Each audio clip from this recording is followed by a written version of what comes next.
Students, welcome to आपके अपने channel में एडू मोटिवेशन 100%। मैं हूं सौरभ तोमर और आज हम करने वाले हैं रेजिस्टेंस एंड रेजिस्टिविटी के बीच का डिफरेंस। तो देखते हैं रेजिस्टेंस क्या है। Resistance it is the property of a wire to oppose flow of electrons. जैसे मैंने आपको पहले बताया था, जैसे ये वायर है, इसमें इलेक्ट्रॉन्स का मूवमेंट होगा। ऑब्वियसली जब इलेक्ट्रिक कोई भी हम पोटेंशियल जब प्रोवाइड करेंगे तो इसमें क्या होगा, इलेक्ट्रॉन्स का मूवमेंट होगा। तो इलेक्ट्रॉन्स के मूवमेंट में मैंने बताया था कि यहाँ पर आपको पॉजिटिव भी दिखेंगे, पॉजिटिव आयंस भी मौजूद रहते हैं। तो ये इन्हें अपोज, मतलब कुछ चीजें कंजेस्टेड होंगी तो इन्हें बड़ी परेशानी होगी ना मूव करने में, तो ये अपोज भी करेंगे ना इलेक्ट्रॉन्स को। ये जब जाएंगी तो यहाँ से जगह लेंगी ना, तो ये अपोज भी करेंगे इधर से। तो जो अपोज करेंगे तो इससे क्या होगा, फ्लो ऑफ इलेक्ट्रॉन क्या होगा, डाउन होगा, मतलब स्पीड उनकी कम होगी। तो उससे क्या होता है, उसी कहते हैं रेजिस्टेंस, जिससे कि क्या होता है, फिर इलेक्ट्रिक करंट कम होता है। ठीक है, तो रेजिस्टेंस क्या है, it is the property of a wire to oppose the flow of electron. Similarly resistivity देखते हैं। Resistivity it is the ability of a material of a wire to oppose flow of a electron. ये क्या है, ability है। Yes come on, ये क्या है, ability है। Ability of a material of a wire to oppose flow of electron. ये एक वायर मटेरियल की एबिलिटी है। ये यहाँ पे हम बात कर रहे हैं, वायर की बात कर रहे हैं। किसकी बात कर रहे हैं, वायर की बात कर रहे हैं। यहां पर हम बात कर रहे हैं मटेरियल की। जैसे कॉपर का वायर है, एल्यूमिनियम का वायर है, तो उस पर डिपेंड करता है, ना कि वायर पर। ठीक है, ये मटेरियल पर डिपेंड करता है। तो देखते हैं रेजिस्टेंस किस किस चीज से रेजिस्टेंस में फर्क पड़ता है। तो resistance is directly proportional to length, resistance is inversely proportional to area, resistance is directly proportional to temperature, and resistance depends upon nature of material, right? Yes, come on, nature of material।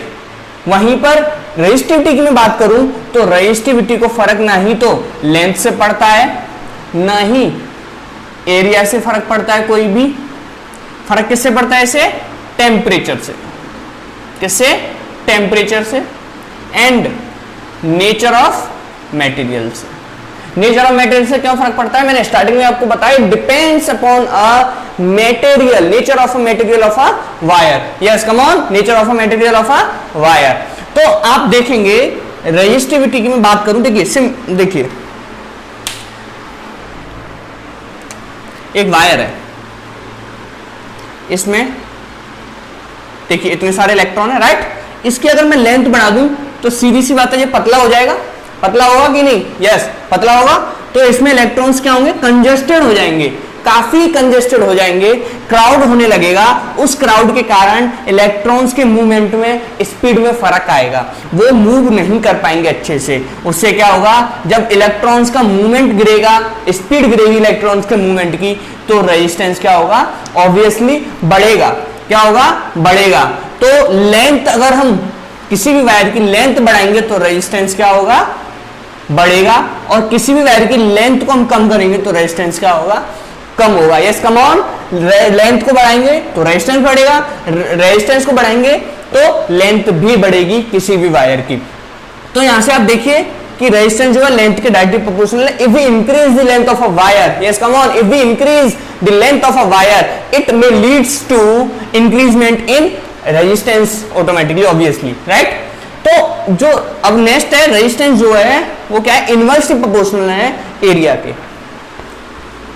ठीक है, area के क्या है, वो inversely proportional है। देखते हैं जरा, यहां पे कुछ इलेक्ट्रॉन्स हैं, अगर मैं इनका एरिया बढ़ा दूं, ठीक है, तो ये इलेक्ट्रॉन्स क्या होंगे, आराम से खुल जाएंगे कि नहीं, आराम से उन्हें रिलैक्स होगा कि नहीं, क्योंकि काफी सारा एरिया मिल गया, तो ये इजीली मूव करेंगे कि नहीं। तो एरिया बढ़ाने से क्या हो रहा है, रेजिस्टेंस कम हो रहा है। यस कम ऑन, एरिया बढ़ाने से क्या हो रहा है, रेजिस्टेंस कम हो रहा है। तो resistance is inversely proportional to area. ऐसे ही रेजिस्टेंस क्या, टेम्परेचर पर भी डिपेंड करता है। If we increase the temperature, automatically resistance increases.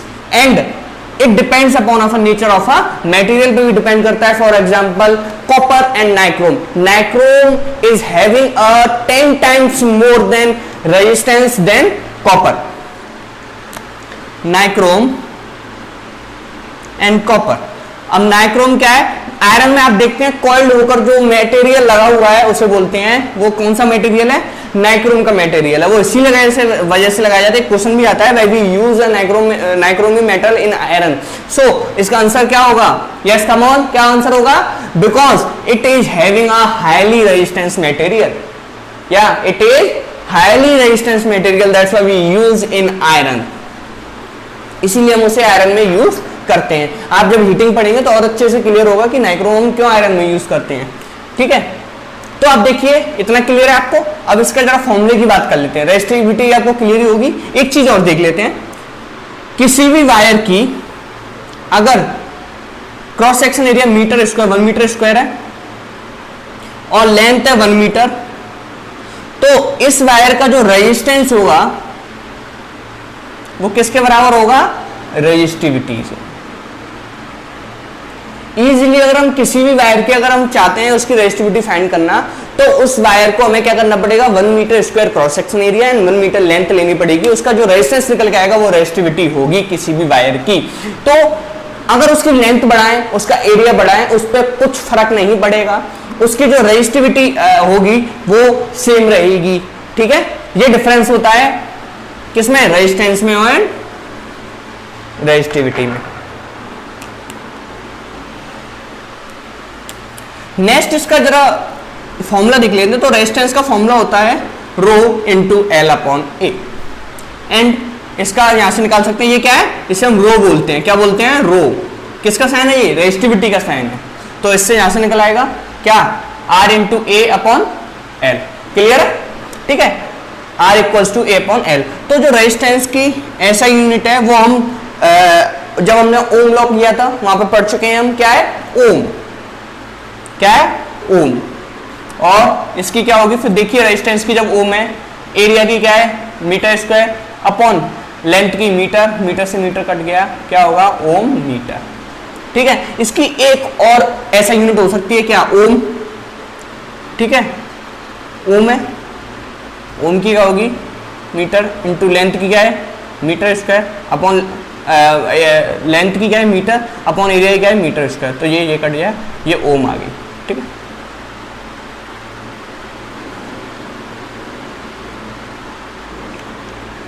तो आई होप सो आपको ये अच्छे से समझ में आ गया रेजिस्टेंस और रेजिस्टिविटी में क्या डिफरेंस है। अगर आपको वीडियो अच्छा लगा हो तो प्लीज लाइक जरूर करना। अब हम इसके कुछ न्यूमेरिकल्स देखिए। पहला न्यूमेरिकल है, copper wire of length 2 metre and area of cross section 1.7 into 10 की पावर 6 मीटर स्क्वायर, 10 की power -6 metre square has a resistance of 2 into 10 की power -2 ohm, calculate the resistivity. तो अभी आपको मैंने एक फॉर्मूला बताया था रेजिस्टिविटी का, rho equals to R into A upon L. Clear, हाँ। तो रेजिस्टिविटी इक्वल्स टू, रेजिस्टेंस आप देखिए कितना दे रखा है, रेजिस्टेंस कितना है, 2 इंटू 10 की power -2 ohm into cross section area आप देखेंगे कितना है, copper wire of length 2 metre and area of cross section 1.7 into 10 की पावर -6 अपॉन लेंथ कितनी है, 2 मीटर। क्लियर, तो देखिए 2 इंटू 1.7 इंटू, आपको पता है जब बेस सेम होता है और पावर अलग होती है तो हम क्या कर देते हैं, मल्टीप्लाई में प्लस अपॉन 2, तो 2 से 2 कैंसिल हो जाएगा, ठीक है, इक्वल्स टू 1.7 इंटू 10 की पावर -8 ओम मीटर। ये क्या है, रेजिस्टिविटी। क्लियर है पहला क्वेश्चन आपको। सेकंड देखते हैं, आप पॉज करके खुद भी ट्राई कर सकते हैं, पहले आप खुद ट्राई करें बाद में आंसर देखें, ठीक है। सेकंड है, a 6 ohm resistance is doubled up by folding, calculate the new resistance. Sorry, a wire of 6 ohm, a wire of 6 ohm resistance is doubled up by folding, calculate the new resistance. कोई भी एक wire है जिसका resistance है 6 ओम, इसको fold कर दिया है, यहाँ से फोल्ड कर दिया है इसको, ठीक है। तो ये वायर क्या हो जाएगा, इसका क्रॉस सेक्शन एरिया क्या हो जाएगा, डबल हो जाएगा न्यू का, ठीक है। और इसकी लेंथ क्या हो जाएगी, हाफ हो जाएगी, ठीक है। लेंथ क्या हो जाएगी, हाफ हो जाएगी। तो लेंथ आप देखिए दी हुई है ऑलरेडी, कितना है, a wire of 6 ohm resistance is double, length नहीं दी हुई है तो आप निकाल सकते हैं length equals to L upon A, जो न्यू की लेंथ है, length 2 and area of 2 equals to कितना हो जाएगा, डबल हो जाएगा दूसरे रेजिस्टेंस का। A2 मतलब दूसरे जो फोल्ड करने के बाद में वायर बना है। देखिए रेजिस्टेंस आप निकालेंगे R equals to rho into L upon A, ठीक है। ये न्यू रेजिस्टेंस R2 की बात कर रहा हूं मैं। तो आपको मैंने बताया कि रेजिस्टिविटी पे लेंथ और एरिया का कोई फर्क नहीं पड़ता, तो रेजिस्टिविटी क्या रहेगी, सेम रहेगी। तो resistivity equals to same, resistivity 2 of resistivity 1 की क्या रहेगी, सेम रहेगी। तो अब देखिए R2 equals to row same है, L2 लेंथ क्या होगी, L अपॉन 2 अपॉन एरिया क्या हो गया, डबल 2A। तो क्या हो गया ये R2 equals to rho into L upon A into 1 upon 4। देखिए 2 2 जा 4 हो गया। तो ये आप देखेंगे कौन से का है, ये R1 का है। तो R2 equals to R1 into 1 upon 4। तो R2 इक्वल्स टू R1 कितना है हमारा, दे रखा है ऑलरेडी 6 ओम, तो 6 अपॉन 4 ओम। तो आप इसे R2 equals to 1.5 Om. Clear है?